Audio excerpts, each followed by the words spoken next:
आप दुश्मन हैं मुसलमानों के, उसका सबूत ये बिल है। ये जो आप बिल ला रहे हैं, आप देश को बांटने का काम कर रहे हैं, जोड़ने का काम नहीं कर रहे हैं। दुनिया का सबसे पहला वक़फ़ खाने काबा मक्के में है, क्या हम उसके ऊपर भी सवाल उठाएंगे? क्या कुरान में क्या लिखा है, फिक़ह में क्या लिखा है, इस्लाम में क्या लिखा है, ये आप तय करेंगे या मैं तय करूंगा? सर, इससे हम मजहब में दखलंदाजी कर रहे हैं। आप सर्वोच्च न्यायालय के आदेश के बावजूद इसको हटाना चाहते हो मान्यवर, ये सीधे सीधे कानून के खिलाफ वर्जी है। संविधान की अगर धज्जियां उड़ाने का काम आप करने का काम कर रहे हो, हम इसका पुरजोर विरोध करेंगे। Thank you, sir. Sir, I have given a notice under Rule 72 to oppose the Waqf Amendment Bill. Sir, I oppose the introduction of the bill under Rule 72(2) on the grounds that this House does not have the competence to make these amendments. This bill patently violates the principles provided in Article 14, 15 and 25. Sir, it is both discriminatory, arbitrary. It is a grave attack on the basic structure of the Constitution as it violates the principle of judicial independence, separation of powers. Sir, one thing has to be understood, that the Waqf management of a property is an essential religious practice for a Muslim. By denying legal recognition to Waqf al-Awlad under Clause 4 and Waqf by user under Section 3(r)(1), government has sought to severely restrict how Muslims can manage their Waqf property.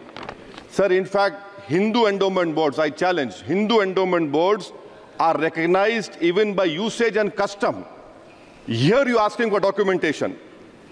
No existing law, whether non-religious or personal, limits the right of a person to will their property or dispose it.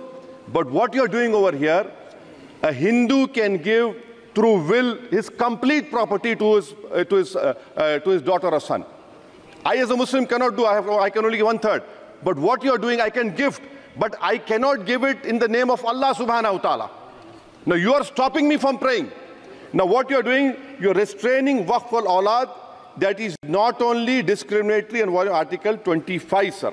There is no limit on anyone to will their property dispose of. Sir, to insist that a person has practiced Islam for 5 years. Sir, 1-2 minute दिए, सबको दिया आप। अगर कल कोई आके बोलेगा कि नहीं मैं 5 साल से इस्लाम प्रैक्टिस नहीं कर रहा हूं, कौन डिसाइड करेगा सर?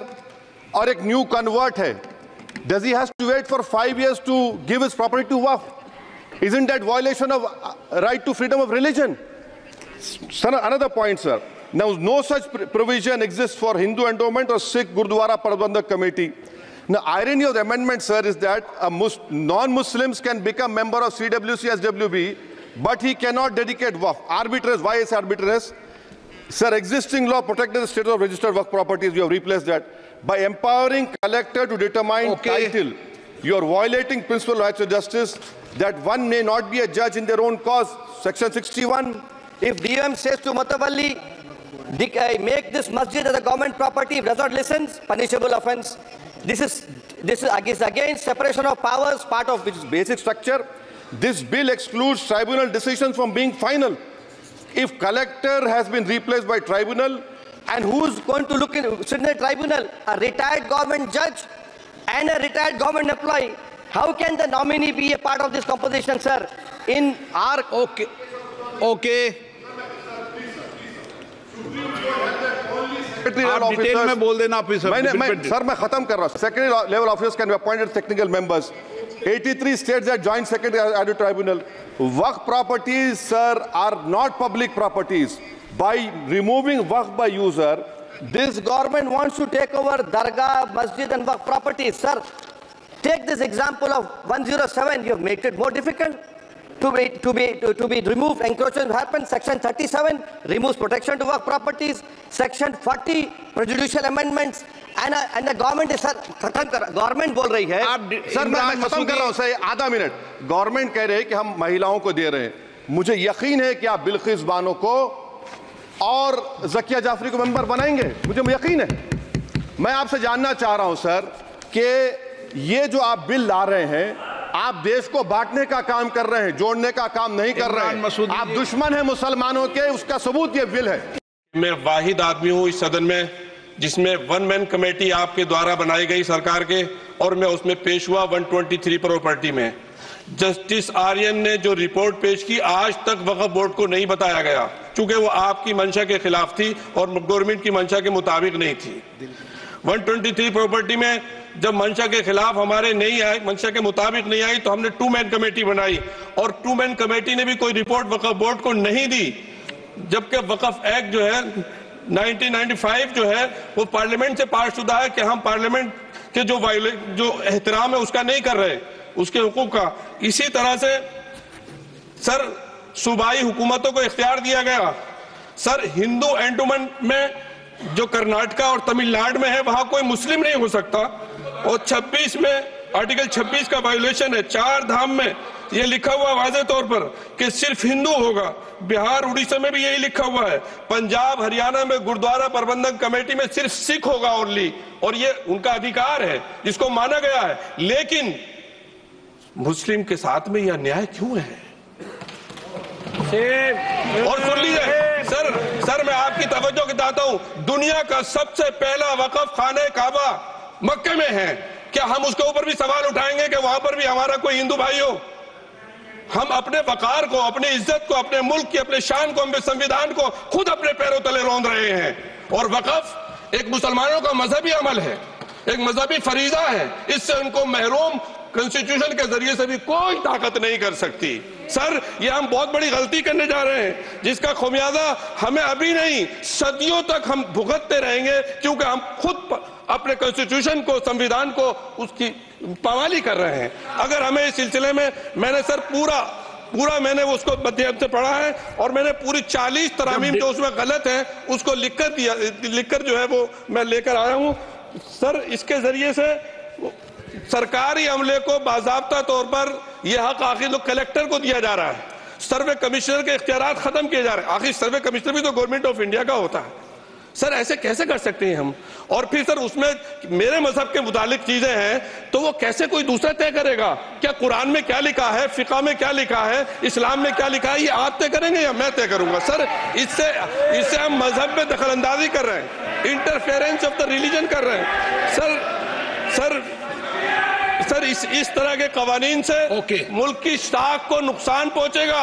कॉन्स्टिट्यूशन की स्पिरिट हम खत्म कर देंगे, और अगर ये होगा तो कोई भी अकलियत, कोई भी माइनॉरिटी अपने आप को हिंदुस्तान में सेफ नहीं करेगी। पिछले दिनों सिखों के साथ भी ये हुआ, और कुछ ईसाई भाइयों के साथ भी इस तरह के वाकयात हुए हैं, जिसकी वजह से सब लोग अपने आप को असहाय महसूस कर रहे हैं। 10 साल से जो मुल्क में माइनॉरिटीज के साथ, उनके हुकूक के साथ, उनके रिलीजन फ्रीडम के साथ जो खिलवाड़ किया जा रहा है, उससे रूह कांप जाती है। और ऐसा महसूस होता है कहीं ऐसा ना हो कि जनता इन हुकूक के लिए, कॉन्स्टिट्यूशन को बचाने के लिए दोबारा सड़कों पर आ जाएगी।